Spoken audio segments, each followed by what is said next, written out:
We welcome you to the Divine Connection. Divine Connection programme में हम इस समय आपका स्वागत करते हैं। It's a 30-minute program and we thank you for tuning in and watching our program. ये 30 मिनट का प्रोग्राम है। हम आपका धन्यवाद देते हैं कि आप हमारे साथ में जुड़े हैं और हमारे प्रोग्राम को देख रहे हैं। The whole of our nation was with great expectation. बड़ी अपेक्षा के साथ में बैठा था।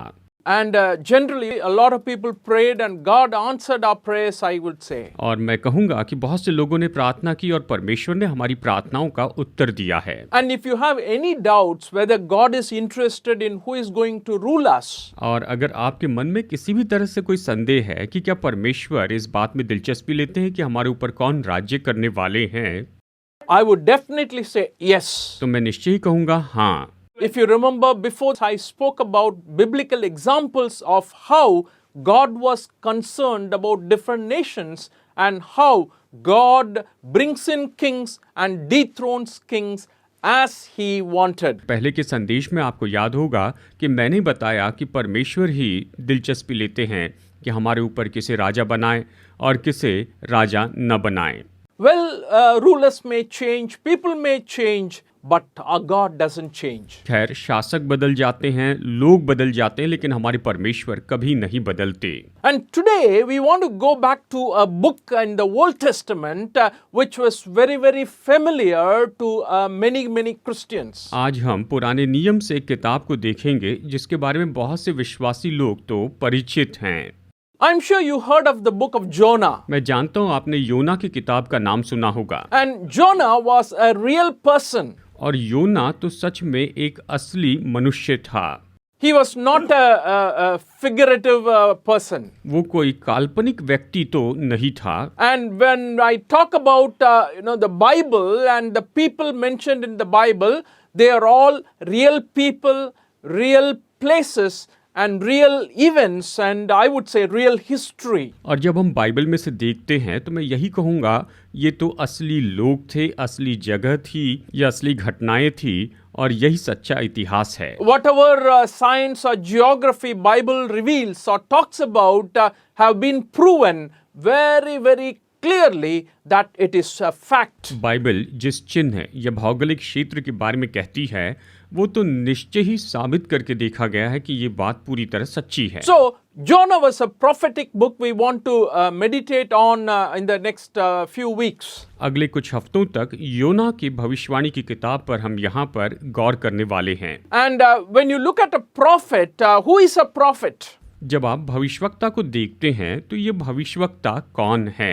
Jonah was a prophet. योना एक भविष्यवक्ता था। He was sent by God to a place called Nineveh. परमेश्वर ने उसे निनवे नाम की जगह पर भेजा था। And Nineveh was the capital of Assyria at the time. और उस समय निनवे जो है वो तो अश्शूर की राजधानी होता था। So as a prophet he went there. और इसलिए एक भविष्यवक्ता के रूप में योना वहां पर गया। And the prophet is someone who speaks for God. अब भविष्यवक्ता तो ऐसा व्यक्ति होता है जो परमेश्वर की ओर से बोलता है। Somebody who represents God to people. ऐसा व्यक्ति जो लोगों के सामने परमेश्वर को दर्शाता है।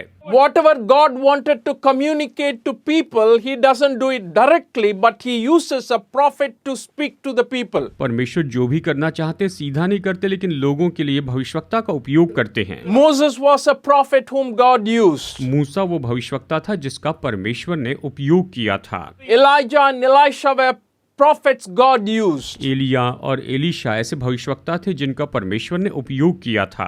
Samuel was a prophet God used. शमूएल भविष्यवक्ता था जिसका परमेश्वर ने उपयोग किया। Well, I'm not going to list all the names, but the point I'm saying is they were people used by God to communicate what God wanted to tell people. मैं सभी भविष्यवक्ताओं का नाम तो नहीं लूंगा, लेकिन ये तो जरिया थे जिनका उपयोग परमेश्वर ने किया ताकि वो लोगों को अपनी बात बता सके। So he was a real prophet and Bible very clearly says in the book of 2 Kings chapter 14 verse 25 that he lived during the period of King Rehoboam. वो तो एक असली भविष्यवक्ता था। दूसरा राजा अध्याय 14 वचन 25 में बाइबल कहती है, ये वचन हमें बताता है कि वो तो यारोबाम के समय में वहां पर था। Also, when you come to the Gospel of Matthew chapter 12 verse 39 to 41, Jesus Christ uses Jonah as an example when people asked him to show a sign. साथ ही मत्ती अध्याय 12:39 से 41 तक जब आप देखते हैं, यहाँ यीशु मसीह ने योना का उदाहरण के रूप में उपयोग किया जब लोगों ने उसे चिन्ह दिखाने के लिए कहा था। Why I'm saying all that is just to tell you that he was a real person whom God used in the Old Testament. मैं ये सब कुछ इसलिए बता रहा हूँ ताकि आपको ये बता सकूं कि वो असली व्यक्ति था जिसका परमेश्वर ने पुराने नियम में उपयोग किया था। He was called by God to go and speak to the people of Nineveh. उसे परमेश्वर ने बुलाया था कि वो जाकर निनवे के लोगों से बातचीत करे। When you open the book of Jonah, the very first chapter, it says, the word of the Lord came to Jonah, son of Amittai. जब आप योना की किताब खोलते हैं तो पहला ही वचन कहता है, यहोवा का ये वचन अमित्तै के पुत्र योना के पास पहुंचा। God told him, go to the city of Nineveh and preach against it because its wickedness has come before me. उठकर उस बड़े नगर निनवे को जा और उसके विरुद्ध प्रचार कर, क्योंकि उसकी बुराई मेरी दृष्टि में बढ़ गई है।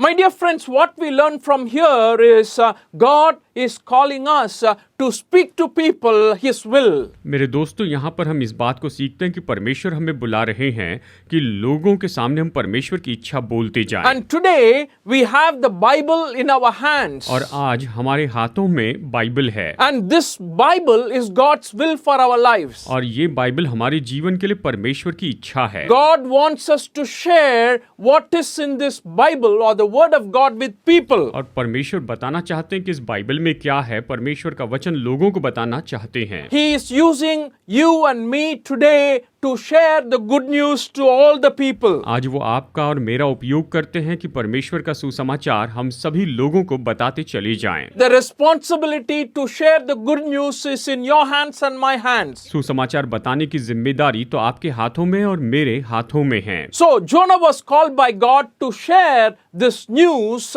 which is not a good news, but he was called to preach against Nineveh. देखिए, यहाँ पर योना को सुसमाचार बताने के लिए नहीं बुलाया गया था, लेकिन उसे बुलाया गया था कि वो निनवे के विरुद्ध में प्रचार करे। And he did not go. लेकिन योना वहां पर नहीं गया। Disobeyed God. उसने परमेश्वर की आज्ञा भंग कर दी। But he escaped with going to another route. वो तो बस बचकर वहां से दूसरे मार्ग पर निकल जाना चाहता था। And it was at that time God caught him. और उस समय परमेश्वर ने उसे पकड़ लिया। Look at the third verse. It says, Jonah ran away from the Lord and headed to Tarshish. He went down to Joppa, where he found a ship bound for that port. After paying the fare, he went abroad and sailed for Tarshish to flee from the Lord. देखिए, वचन 3 इस तरह से कहता है, परंतु योना यहोवा के सम्मुख से तर्शीश को भाग जाने के लिए उठा और याफा नगर को जाकर तर्शीश जाने वाला एक जहाज पाया और भाड़ा देकर उस पर चढ़ गया कि उनके साथ यहोवा के सम्मुख से तर्शीश को चला जाए। He was running away from the Lord, from God's purposes. वो तो परमेश्वर से और परमेश्वर के उद्देश्यों से दूर भाग रहा था। And it was at that time God caught him. और उसी समय परमेश्वर ने उसे वहां पर पकड़ लिया। God sent a big wind and a waves. परमेश्वर ने वहां पर बड़ी आंधी भेजी, बड़ी लहरें वहां पर उठाई। And the ship he was traveling was in turmoil. जिस जहाज में वो यात्रा कर रहा था, वो तो जहाज जोखिम में आ गया था। And it was almost going to be destroyed. और वो जहाज तो बिल्कुल नाश होने की कगार पर था, वो नाश होने ही वाला था। People in the ship were praying to their gods. और उस जहाज में जितने भी लोग थे अपने अपने ईश्वरों से प्रार्थना करने लगे। And they wanted to save their lives. और वो अपनी जान बचाना चाहते थे। They were looking at their God and asking them to deliver them. वो अपने ईश्वरों की ओर देखकर उससे विनती कर रहे थे कि हमें छुड़ाए। And it was at that time they had an idea, why did this trouble came to us? और उस समय उन्होंने ये विचार किया कि ये मुश्किल हम पर क्यों आ पड़ी है। Let us cast lot and see who is the reason for this. और आओ अभी हम चिट्ठी डालते हैं और देखते हैं कि इसके पीछे का कारण क्या है। And when they casted the lot, it fell on Jonah's name. और जब उन्होंने चिट्ठी डाली तो योना के नाम की चिट्ठी वहां पर निकली। And they asked Jonah, what is the reason? Who are you? Where are you going? और उन्होंने योना से पूछा, इसका कारण क्या है? तुम कौन हो? तुम कहां पर जा रहे हो? And it was then he confessed openly that he was a servant of God running away from him. और तब उसने खुले रूप में इस बात का अंगीकार किया कि वो तो परमेश्वर का दास है और वो परमेश्वर से दूर भाग रहा है। He himself gave the solution to the problem they were facing. और उसने खुद उनकी समस्या का वहां पर हल बता दिया। He said, "Throw me into the water and everything will be fine." उसने कहा तुम मुझे समुद्र में फेंक दो और बाकी सब कुछ ठीक हो जाएगा। And the moment they threw him into the sea calmed down and people were happy. और जिस पल उन्होंने उसे समुद्र में फेंक दिया तो समुद्र शांत हो गया और लोग खुश हो गए। And what do we learn from here? और यहाँ पर हम क्या सीखते हैं? It's a wonderful chapter. ये तो बहुत अच्छा अध्याय है। The point of I'm trying to emphasize. यहाँ पर जिस बात पर मैं जोर देना चाहता हूँ वो है When God calls a person to go and share the good news, He shows God's concern for the people who are not with Him. जब परमेश्वर किसी को जाकर लोगों को सुसमाचार बताने के लिए चुनते हैं तो निश्चय उसे चुनना चाहिए कि ऐसे लोगों तक जाए जिन्हें वो नहीं जानता है। And that's the calling He has given to us today. और आज परमेश्वर ने हमें यही बुलाहट दी है। And when you read the Gospel of Matthew, when Jesus was just about to be taken into heaven, जब आप मत्ती के सुसमाचार में देखते हैं कि जब यीशु मसीह स्वर्ग में उठाए जाने वाले थे 28th chapter verses 18 to 20. अध्याय 28 वचन 18 से 20 तक पढ़ते हैं। Then Jesus came to them and said, "All authority in heaven and on earth has been given to me. Therefore, go and make disciples of all nations, baptizing them in the name of the Father and of the Son and of the Holy Spirit, and teaching them to obey everything I have commanded you. And surely I am with you always to the very end of the age." मत्ती 28 18 से 20 तक आइए पढ़ते हैं। यीशु ने उनके पास आकर कहा, स्वर्ग और पृथ्वी का सारा अधिकार मुझे दिया गया है, इसलिए तुम जाओ, सब जातियों के लोगों को चेला बनाओ और उन्हें पिता और पुत्र और पवित्र आत्मा के नाम से बपतिस्मा दो और उन्हें सब बातें जो मैंने तुम्हें आज्ञा दी है मानना सिखाओ, और देखो मैं जगत के अंत तक सदा तुम्हारे संग हूँ। And friends, I want you to note this very carefully. दोस्तों मैं चाहता हूँ आप इस बात पर गौर कीजिए। Very often we think, oh, this great commission is given only to the disciples of Jesus Christ. अक्सर हम सोचते हैं कि ये महान आज्ञा तो केवल प्रभु यीशु मसीह के चेलों को ही दी गई थी And it ends there. और ये वहीं पर खत्म हो गई। No, no, no. नहीं नहीं, Very clearly we observe that this commandment has to be carried out by all the people who become disciples of Christ. अक्सर हम इस बात को देखते हैं कि जो लोग यीशु के चेले बन गए हैं उन सभी को इस आज्ञा को मानना चाहिए। The same God who is interested in the people of Nineveh is interested in our nation. वही परमेश्वर जो कि निनवे के लोगों में दिलचस्पी ले रहे थे वो हमारे देश के लोगों में दिलचस्पी लेते हैं। He is particularly interested about your village where you are from. आप जिस गांव के हैं उन लोगों के लिए भी वो दिलचस्पी लेते हैं। The city you are from, God is concerned about that. आप जिस नगर से हैं परमेश्वर को उस नगर की परवाह है। Who can go there? कौन वहां पर जा सकता है? You. केवल आप। And you're God's choice actually. और सच में देखा जाए तो परमेश्वर ने आपको चुना है। And the responsibility to share the gospel is on every one of us, and that is something we have to realize as we meditate on Jonah. सुसमाचार बताने की जो जिम्मेदारी है वो तो हम में से हर एक व्यक्ति पर है। योना का अध्ययन करते हुए हम इसी बात को यहाँ पर समझते हैं। God called him. He said, "Go to the city of Nineveh." परमेश्वर ने उसे बुलाया और कहा निनवे नगर को जा। And the responsibility to preach the good news is on you and me. और इसी तरह से सुसमाचार प्रचार करने की जिम्मेदारी आप पर और मुझ पर है। You know, there are a lot of people who realize the value of sharing the good news with people. बहुत से लोग दूसरे लोगों को सुसमाचार बताने के मूल्य को जानते हैं। And you look at the message God gave to Jonah. He says, "Go and speak against the city of Nineveh." और देखिए परमेश्वर ने योना को कौन सा संदेश दिया था। उसने कहा जाकर निनवे नगर के विरुद्ध में तू प्रचार करना। What does that mean? इसका मतलब क्या है? Not just against the city, it means against the people of that city. ये केवल शहर के विरुद्ध में नहीं लेकिन उस शहर के लोगों के विरुद्ध में था। Their ways are not aligning with God's goals. उनके जो मार्ग थे वो तो परमेश्वर के लक्ष्य के अनुसार नहीं थे। They were not following what God wanted them to do. परमेश्वर जो चाहते थे कि वो करे वो वैसा नहीं कर रहे थे। Their life was without God. उनका जीवन परमेश्वर के बिना था। Friends, today when you observe people like that, you and I have the responsibility to communicate that to people.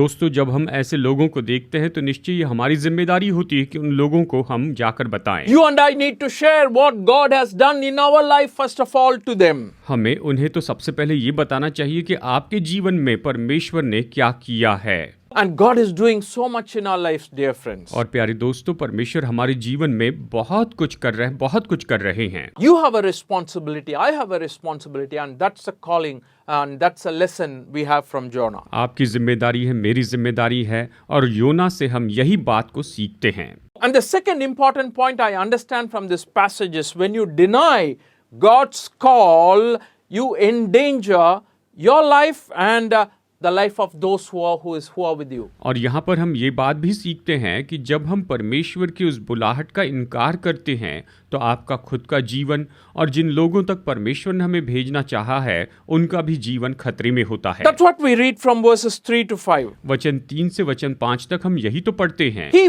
went away and headed to Tarshish instead of Nineveh. वो तो निनवे में जाने के बजाय वहां से तरशीश को निकल पड़ा। And he went to Joppa, found a ship and boarded the ship.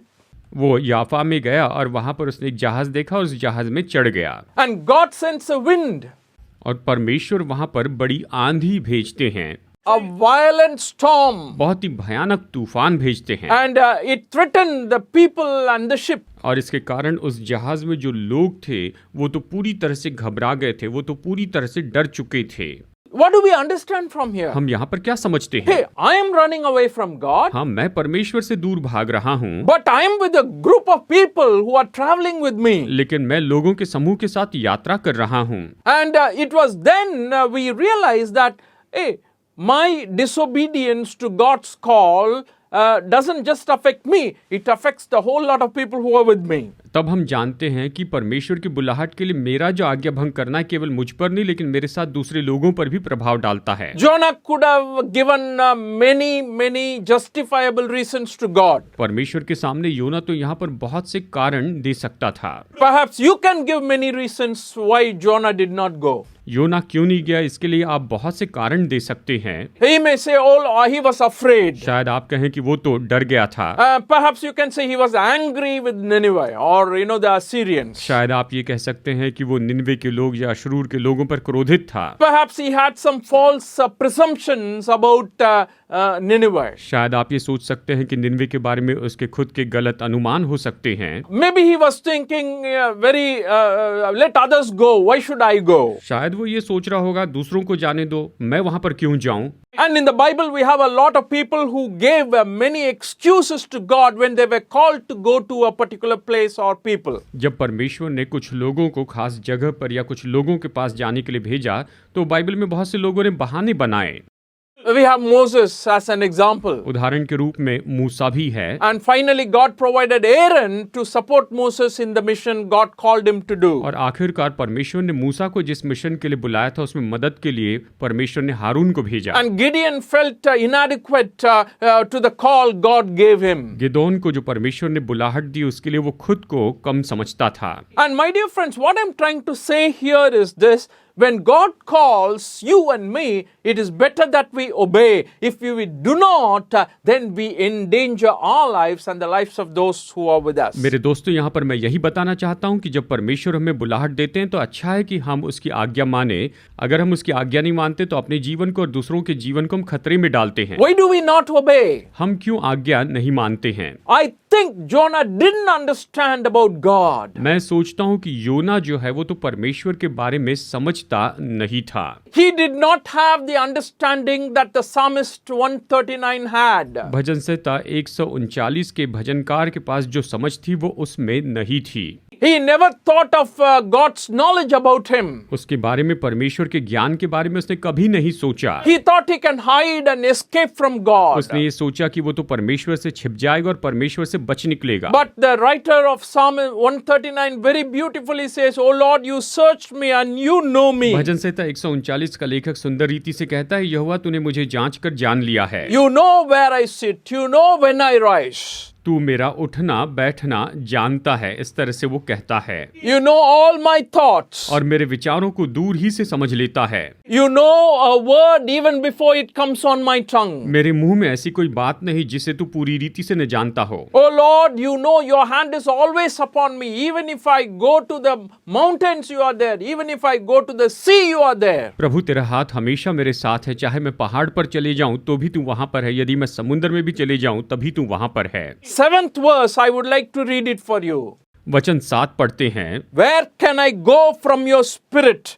Where can I flee from your presence? मैं तेरे आत्मा से भागकर किधर जाऊं या तेरे सामने से किधर भागूं, ये कहता है। I think Jonah did not realize this when he was escaping, from God's call.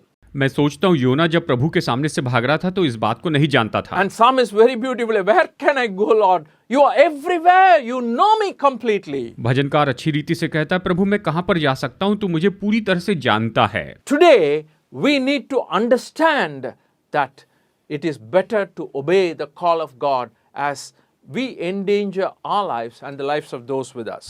आज हमें इस बात को समझ लेना है कि अच्छा है कि हम परमेश्वर की बुलाहट का उत्तर दें और उसकी आज्ञा माने, नहीं तो फिर हम अपने जीवन को और दूसरों के जीवन को भी खतरे में डाल देते हैं। When we read verses 5 to 6 in the first chapter, we understand one other very important thing. पहले अध्याय में वचन 5 और 6 जब हम यहाँ पर पढ़ते हैं तो हम एक और महत्वपूर्ण बात को समझ पाते हैं। We are hurting the mission of God if we are not careful or vigilant in the calling God has given to us. परमेश्वर ने हमें जो बुलाहट दी है, अगर हम उसके बारे में सचेत नहीं है, तत्पर नहीं है, तो हम परमेश्वर के मिशन को चोट पहुंचाते हैं। The verse clearly says in the 5th verse, all the sailors were afraid and each cried out to his own God, and they threw the cargo into the sea to lighten the ship. But Jonah had gone below the deck, where he lay down and fell into a deep sleep. The captain went to him and asked, "How can you sleep? Get up and call on your God. Maybe he will take notice of us so that we will not perish." योना अध्याय 1 वचन 5 और 6 यहाँ पर हम पढ़ते हैं। तब मल्लाह लोग डर कर अपने अपने देवता की दोहाई देने लगे और जहाज में जो व्यापार की सामग्री थी उसे समुद्र में फेंकने लगे कि जहाज हल्का हो जाए। परंतु योना जहाज के निचले भाग में उतरकर सो गया और गहरी नींद में पड़ा हुआ था। तब माझी उसके निकट आकर कहने लगा, तू भारी नींद में पड़ा हुआ क्या करता है? उठ, अपने देवता की दोहाई दे, संभव है कि ईश्वर हमारी चिंता करे और हमारा नाश न हो। It is important to note here that this prophet who was escaping from God, though the ship was affected with great winds and it was tossed in the sea and everyone were frightened and afraid, but Jonah was able to go down and sleep peacefully. ये बात तो दिलचस्प है कि जब पूरा जहाज वहां पर आंधी के कारण थपेड़े खा रहा था, हिल रहा था और सारे मल्लाह जो है वो तो बहुत डर गए थे, लेकिन फिर भी योना जहाज में चढ़कर बड़ी शांति से सो पाया था। I don't know how you take it. मुझे पता नहीं आप इसे कैसे देखते You हैं। can't justify it by saying, "Oh, he had full peace in his heart, that's why he is sleeping." शायद आप ये कहते होंगे कि उसके हृदय में पूरी शांति थी और इसीलिए बड़े चैन से सो रहा था। Like how Jesus slept when the boat was tossed by the wind and the waves with the disciples, as we read in the New Testament. जैसे हम नए नियम में पढ़ते हैं कि यीशु चेलों के साथ में सवार होकर एक जगह से दूसरी जगह पर जा रहे थे, तूफान उठा तो भी यीशु चैन से सो रहे थे। And what I am trying to say is, around you there is so much is happening and you show that you really don't care about what is happening. मैं यही कहना चाहता हूं कि आपके आसपास बहुत कुछ हो रहा है, लेकिन आप इस तरह से दिखाते हैं कि जो कुछ भी हो रहा है उसकी आपको कोई भी परवाह नहीं है। Dear friends, you and I should be concerned about what is happening around us. दोस्तों, हमें परवाह करनी चाहिए कि हमारे आसपास में क्या हो रहा है। Book of Jonah very clearly teaches that in the first chapter. योना की किताब पहले अध्याय में ये स्पष्ट सिखाती The है। captain of the ship is coming and asking him, "How can you sleep? जहाज का कप्तान आकर उससे पूछता है, तुम कैसे चैन से सो सकते हो? Wake up! तुम जागो, Call on your God." अपने ईश्वर को पुकारो। Every one of us are calling on our God. हम सब अपने ईश्वरों को पुकार रहे हैं। You better wake up. अच्छा है कि तुम जाग जाओ। Today, the call for you and me is when you look at what is happening around us, all the violence that is going on, sickness that is going on, evil and poverty that is going on. Don't close your eyes and sleep. Friends, I want you to be vigilant. आज आपके और मेरे जीवन पर यह बुलाहट है कि हमारे जीवन में हमारे आसपास जो कुछ भी हो रहा है, जब हम उसे देखते हैं, जबकि हिंसा बढ़ती चली जा रही है, बुराई बढ़ती चली जा रही है, तो आंखें बंद करके मत सोइए। मैं चाहता हूं आप सचेत हो जाएं। If you're not concerned about what is happening around us, your life will not be productive. अगर आप इस बात की परवाह नहीं करेंगे कि आपके आसपास क्या हो रहा है, तो आपका जीवन कुछ भी उत्पन्न नहीं कर पाएगा। Because you become someone who is only concerned about yourself and nothing about others or what is happening around you. क्योंकि आप तो केवल अपनी ही परवाह करेंगे और दूसरों के बारे में या आपके आसपास में क्या हो रहा है, इस बात की आप कोई परवाह नहीं करेंगे, कोई चिंता नहीं करेंगे। And that's what God is calling us to do. Yield yourself to His will. यही करने के लिए परमेश्वर हमें बुला रहा है कि हमें उसकी इच्छा के प्रति समर्पित होना है। And yielding to God's way is the best thing for your life and my life. परमेश्वर के मार्ग के लिए समर्पित हो जाना यह आपके और मेरे जीवन के लिए सबसे उत्तम है।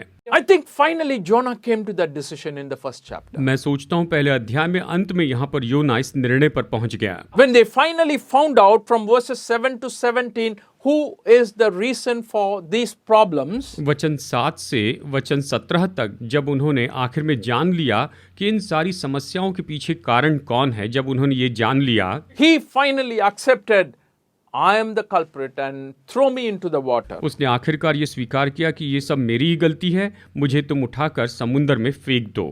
You know, the beautiful thing is God was watching over him. देखिए, सुंदर बात तो ये है कि परमेश्वर उसको देख रहे थे।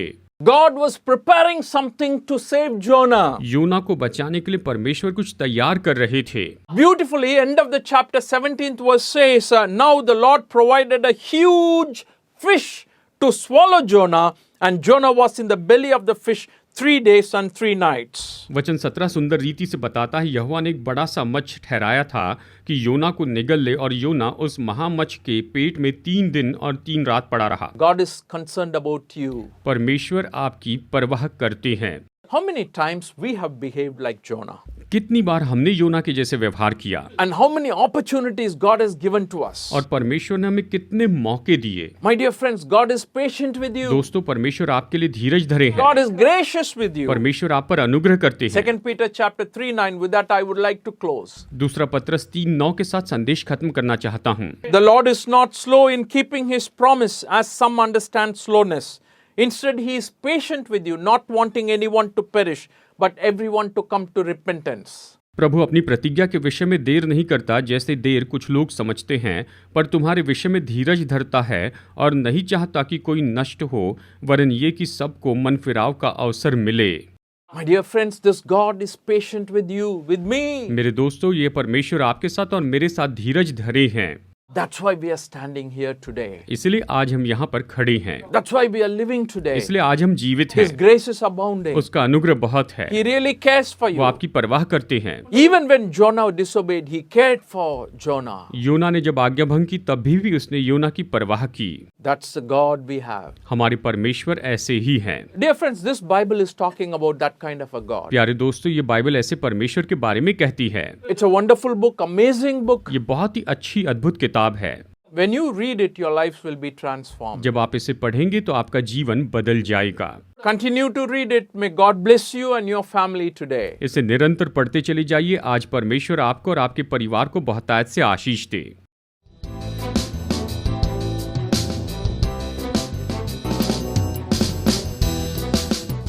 Study the Word of God in a private and personal way through our online study website.